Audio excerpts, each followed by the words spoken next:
और इसी के साथ शपथ ग्रहण समारोह होता है संपन्न। महाराष्ट्र सरकार का शपथ ग्रहण इसी के साथ संपन्न होता है। प्रधानमंत्री ने वहां पर मौजूद लोगों का अभिवादन स्वीकार किया है। वहां पर बड़ी संख्या में लोग इस वक्त पहुंचे हुए हैं। इसके साथ ही वीवीआईपी की भी संख्या है। राज्यपाल सीपी राधाकृष्णन ने देवेंद्र फडणवीस को मुख्यमंत्री पद की शपथ ग्रहण करवाई। इसके साथ ही एकनाथ शिंदे, अजित पवार ने डिप्टी सीएम पद की शपथ ग्रहण कर ली है।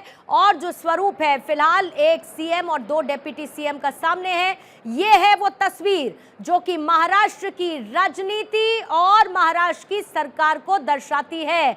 इसी के साथ प्रधानमंत्री अब आगे बढ़ते हुए और यहां पर मौजूद लोगों की जो भीड़ है वो ये दिखाती है कि किस तरीके से, अब देखिए जो एनडीए के नेता हैं चंद्रबाबू नायडू से इस वक्त मिल रहे, धामी जी से, योगी आदित्यनाथ से, उनका अभिवादन स्वीकार करते हुए इस वक्त प्रधानमंत्री नरेंद्र मोदी आगे बढ़ रहे हैं। मंच से इस वक्त विदा ले रहे हैं और खासतौर पर मौजूद रहे इस वक्त नाथ सैनी आपको देखिए नजर आए, भजन लाल शर्मा आपको दिख रहे हैं, इधर भूपेंद्र भाई पटेल, इधर नीतीश कुमार चंद्रबाबू नायडू से वापस मिलते हुए साथ ही आगे बढ़ रहे हैं। और प्रधानमंत्री मोदी मंच पर एनडीए के जो मुख्यमंत्री हैं, जो एनडीए की एकता है वो भी साथ साथ इस शपथ ग्रहण समारोह के दौरान नजर आई। और जो भी मुख्यमंत्री एनडीए शासित प्रदेशों के हैं वो सब मंच पर इस दौरान मौजूद रहे। और इसी के साथ महाराष्ट्र सरकार का शपथ ग्रहण समारोह संपन्न होता है।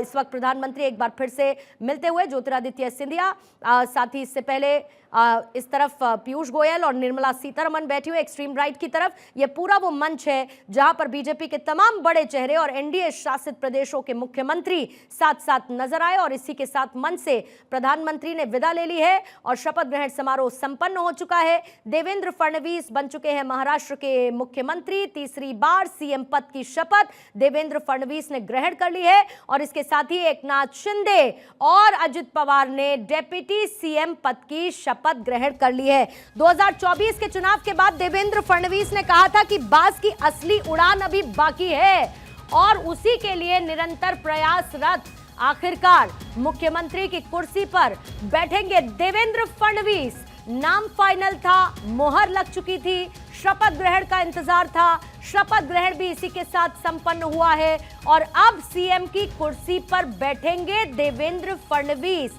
नरेंद्र मोदी, अमित शाह, संघ के बेहद करीबी देवेंद्र फडणवीस, ब्राह्मण चेहरा मराठा समुदाय के बीच मुख्यमंत्री की कुर्सी पर अब बैठेंगे, क्योंकि देवेंद्र फडणवीस ने तीसरी बार सीएम पद की शपथ ग्रहण कर ली है। साथ ही एकनाथ शिंदे और अजित पवार ने उप मुख्यमंत्री के तौर पर शपथ ग्रहण कर ली है। और इंतजार 12वें दिन अब खत्म होता है, क्योंकि इस बात का इंतजार था कि आखिर महाराष्ट्र को उसकी सरकार कब मिलेगी। फडणवीस ने तीसरी बार महाराष्ट्र के मुख्यमंत्री के तौर पर शपथ ग्रहण कर ली है और महाराष्ट्र को मिल चुकी है उनकी सरकार। शिंदे जब शपथ ग्रहण कर रहे थे, बाला साहेब का नाम लिया उन्होंने। वहीं दूसरी तरफ अजित पवार छठी बार डिप्टी सीएम के लिए अपने शपथ ग्रहण करते हुए नजर आए। और मुंबई का ये आजाद मैदान जहां पर देवेंद्र फडणवीस मुख्यमंत्री के तौर पर और एकनाथ शिंदे, अजित पवार डिप्टी सीएम के तौर पर राज्यपाल सीपी राधाकृष्णन ने शपथ ग्रहण करवाई है। हालांकि मराठी में उनकी तरफ से शपथ ग्रहण की गई और महाराष्ट्र का ये शपथ ग्रहण समारोह इसी के साथ संपन्न होता है। अब आगे क्या? आगे महत्वपूर्ण बैठकें महायुति की, जहां पर मंत्रालयों को लेकर चर्चा होगी।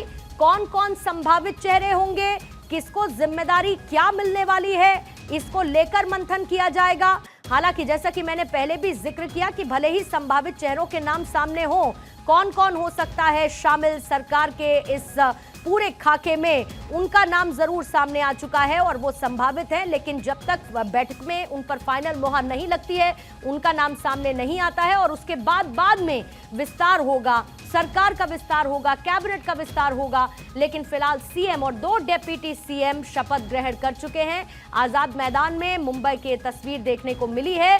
इसके साथ ही प्रधानमंत्री नरेंद्र मोदी इस शपथ ग्रहण का हिस्सा बने और सरकार नई है, चेहरे वही पुराने नजर आए हैं। और इसी के साथ शपथ ग्रहण समारोह भी संपन्न होता है। 2 दल साथ साथ लेकर, जिनको इससे पहले भी बीजेपी आगे बढ़ी थी, वही दोनों दलों के साथ मिलकर महायुति की सरकार इसी के साथ बन चुकी है। अदिति मेरे साथ लगातार बनी हुई है। अब अदिति, इसके आगे क्या? शपथ ग्रहण समारोह हो चुका है संपन्न। अब होगी महायुति की बैठकों का दौर शुरू, जिसमें मंत्रालय किसके पास कौन कौन से जाएंगे, मुझे लगता है कि एक अग्नि परीक्षा के बाद अदिति अब एक और अग्नि परीक्षा बाकी है। मंत्रालयों का बंटवारा किसके खाते में, क्या, कौन सा मंत्रालय? सरकार वही, चेहरे नए और पोर्टफोलियो का आता पता नहीं।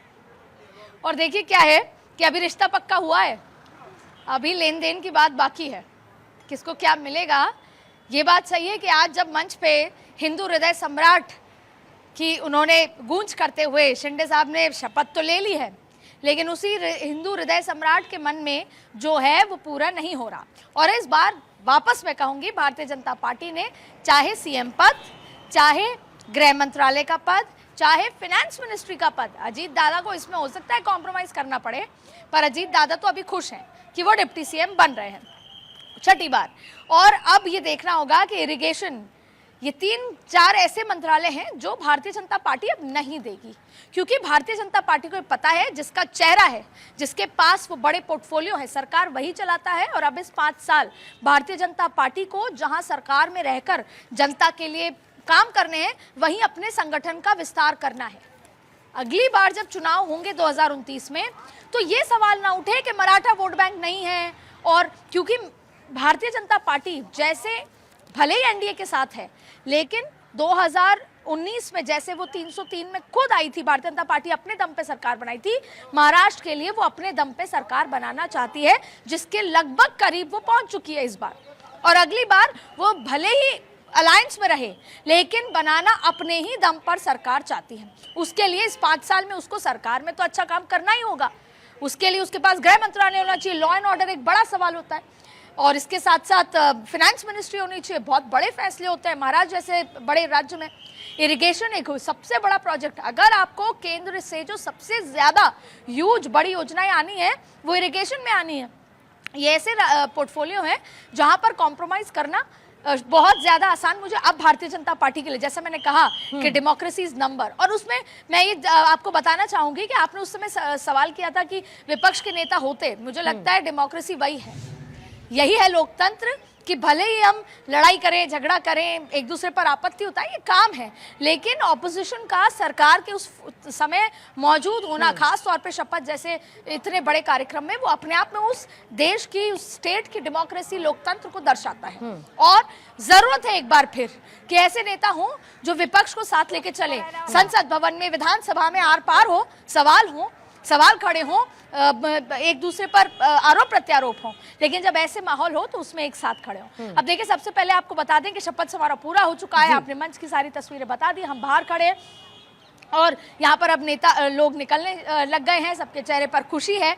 लेकिन जनता को तो मुख्यमंत्री मिल गया है, लेकिन अब शिवसेना की बात कर लें, शिंदे वाली, एनसीपी की बात कर लें, असल की बातें अब शुरू होंगी, जिसमें होगा किसको क्या मिलेगा। जैसा मैंने कहा कि रिश्ता तो पक्का हो गया है, पर अभी लेन देन की बात करनी बाकी है, जो बहुत महत्वपूर्ण है। लेकिन अब आप देखिए, ये देखिए भारतीय जनता पार्टी जो स्ट्रेटेजिस्ट, रणनीतिकार, अब आपने एक बार शपथ ले ली है, तो अब आप शपथ से तो पीछे नहीं हट सकते। बिल्कुल, मुझे नहीं लगता कि इतना बड़ा स्टेप शायद आज की तारीख में ले सकता होगा कि कोई रिजाइन करे। तो अब जो आपको दिया जाएगा उसमें ऊपर नीचे कोई बात हो जाएगी, साथ चलना है। लेकिन कम से कम आज शपथ ग्रहण के बाद 2 बातें तो कही जा सकती है। एक तो फडणवीस ने अग्रिम पंक्ति में एक नेता के तौर पर अपनी जगह बना ली है, जो कि महाराष्ट्र में भविष्य की राजनीति का चेहरा नजर आते हैं। दूसरा, बीजेपी का जो एक एक्सपेक्टेड पैटर्न चला रहा था कि अज्ञात चेहरों को सीएम पद पर बिठाएं, कहीं ना कहीं उससे इतर देवेंद्र फडणवीस मजबूती के साथ डटे रहे और मुख्यमंत्री पद की शपथ उन्होंने ग्रहण कर ली। बहुत बहुत शुक्रिया अदिति आपका, फिलहाल वहां से वो तस्वीरें दिखाने के लिए।